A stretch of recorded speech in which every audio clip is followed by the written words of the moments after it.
Beeline, Barrel of a Fun Time boss. Bestial Wrath. Cinderbrew Meadery is the max level dungeon in the Isle of Dorn for World of Warcraft: The War Within. In this dungeon, we're helping Wenbrand get back his meadery after it was rebuilt by goblins post us destroying it to save the islands. As we enter into the start of the dungeon, it goes right into the bar. There are a lot of aggressive mobs throughout this area, and it's really easy to pull extra mobs here, so you gotta be careful in gathering up the enemies. Chef Chewie will be wandering around, and he is a small mini-boss. Pulling him by accident can get really surprising amounts of damage off in this encounter, so make sure you take this nice and slow.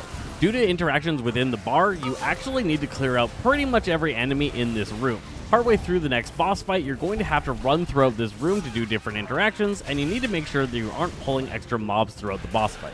Periodically here, players are going to be marked with red circles that other players just need to get out of. Chef Chewie will do a big knockback that you have to pay attention to make sure you're not getting knocked back into extra packs.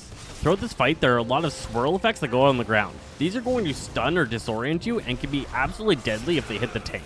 Keep yourself moving and avoid everything. Mean Mug is a stacking debuff that's going to be applied by the patrons onto the tank, and this is going to put a big bleed on that will stack indefinitely. You don't want to pull too many of these at the same time. There's a weird cooking pot here. You interact with it, you need at least 25 in Khazalgar Alchemy or Cooking to do it, which I do not have. If you know what this does, let me know in the comments. Once you finish clearing out the bar floor, behind the bar itself is Brew Master Aldryr. This is a relatively simple two-phase boss fight with a little bit of an interesting quirk. To start her off, Keg Smash hits the tank and knocks them back a decent distance, then spills hot honey on the floor that deals damage to anybody that's standing. Make sure your back is situated in a way that you don't get knocked across the room whenever this lands, and then sidestep him out of the way of all that honey. He'll pick a random party member and then cast Blazing Belch, a big fiery AoE cone in their direction. All players need to be watching for this and sidestep out of it or take big damage. For healers, you have to watch out for Throw Cinderbrew. This is going to put a debuff on random players, burning them over time and putting hot honey underneath them. There's lots of honey in this fight. Now ideally you're going to want to position him to one side throughout this entire part so you can fill that general area with honey, but most of the floor is open and available to you. And that's because of the intermission. When he reaches 100 energy, Happy Hour begins. He'll jump behind the bar and become practically immune to damage. A bunch of thirsty patrons are going to appear throughout the bar, and they're going to be demanding ale. They'll be throwing out AoE damage non-stop throughout this phase until you've satisfied their needs. Mugs of Cinderbrew will spawn across the bar top, and players need to go pick these up and then walk them over to the thirsty patrons around the room. This is why you need to clear out the room in the earlier steps, because you are going to be running around giving brews to each of these patrons, and you can easily pull extra mobs if the room is still full. Once all of the patrons have been satisfied, the boss will jump back from behind the counter and begin phase 1 all over again. Rotate through that until you take him down. At this point, we have two options. We can go left and head towards IPA, or we can go right and head towards Benk Buzzbee. We're going to talk about the left path first. My zeal to get back in business led to faulty reasoning.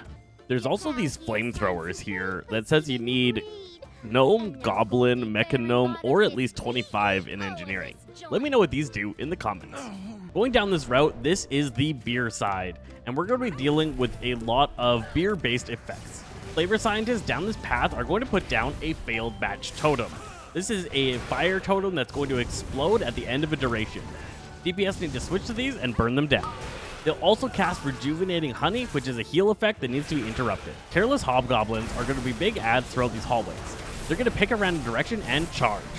They'll continue moving until they hit a wall, at which point they become stunned and summon a couple of little brew elementals. Your tanks need to be watching for these and picking them up so they don't crush your healers. When a Careless Hobgoblin dies, it'll spawn about 6 of these, so you have to be ready for the death of these mobs. The Ventricle Pyromaniacs are going to do a channeled fire attack that just needs to be interrupted. It's not its priority as the heal. Make your way around the corner and into the stills. This room is going to be filled with goblins and brew elementals. You have to clear out the entire stills area to get the boss to spawn, although the 2 mob sets close to the door can be ignored. Once all the mobs from the main stills area are defeated, IPA is going to spawn. In this boss fight, Bottom's Uppercut is a big smash on the tank that knocks them back. Burning Fermentation is a debuff that's going to go on random party members and burn them over time. This can be dispelled and should be ASAP. At 100 energy, the boss is going to begin Spouting Stout.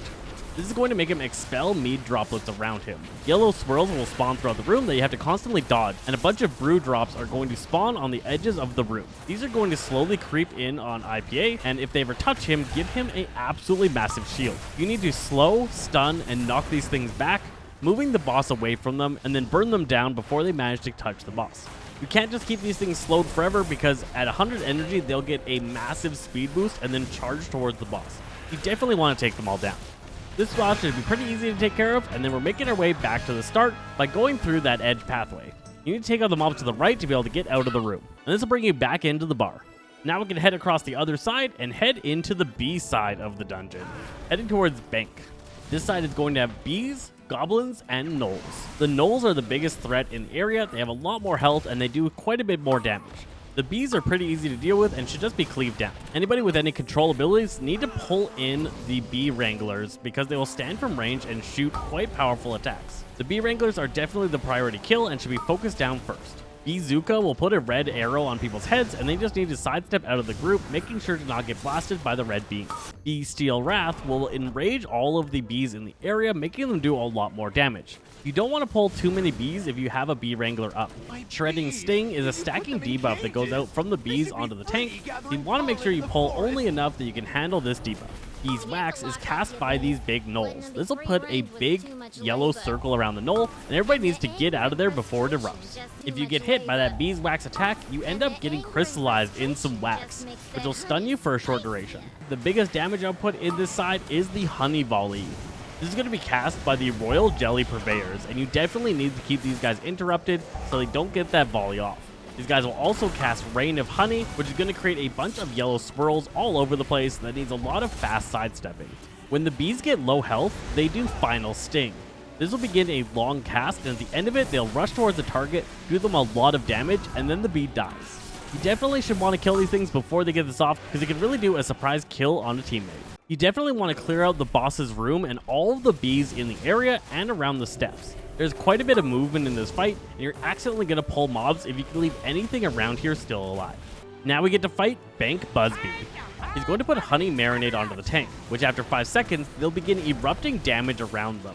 This will also cause hot honey to spill on the ground underneath the tank, so you need to move around, dropping droplets of hot honey and making sure you have more room to deal with.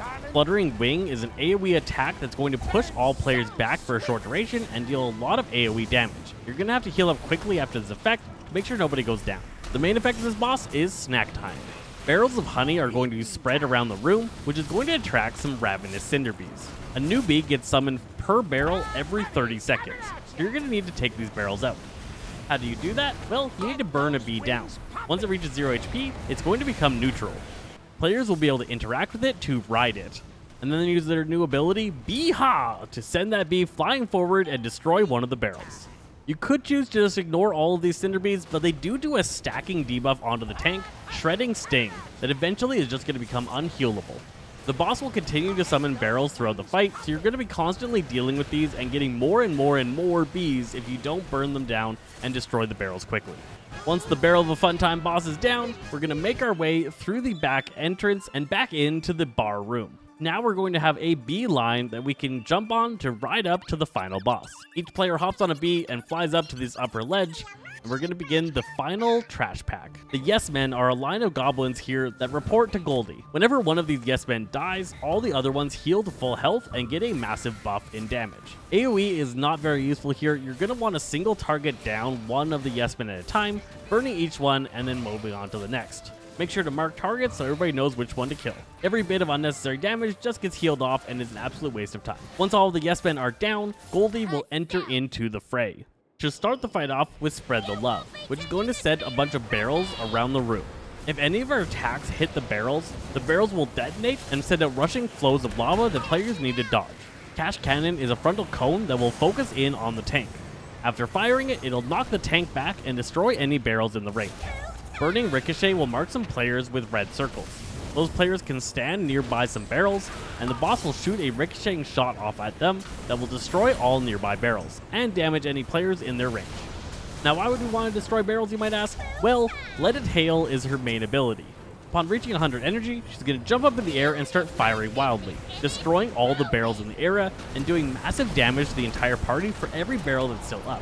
This will also detonate all the barrels and send even more lava all throughout. So making sure as few barrels remain as possible before letting hail cast is ideal to taking down this fight. Once this effect ends, she's going to put down a new set of barrels and we're going to go right back to the beginning, moving around and destroying as many of them as we can. Through a simple rotation, we should be able to take down Goldie and save the Cinderbrew Meadery. After you kill her, on the desk there's a little note, Goldie's letter. Interacting with that requires Goblin or at least 25 skill in inscription. If you know what this does, let me know in the comments. I hope this guide helped you out. I'm Zesty Fresh Zaza Games, and we'll catch you guys next time.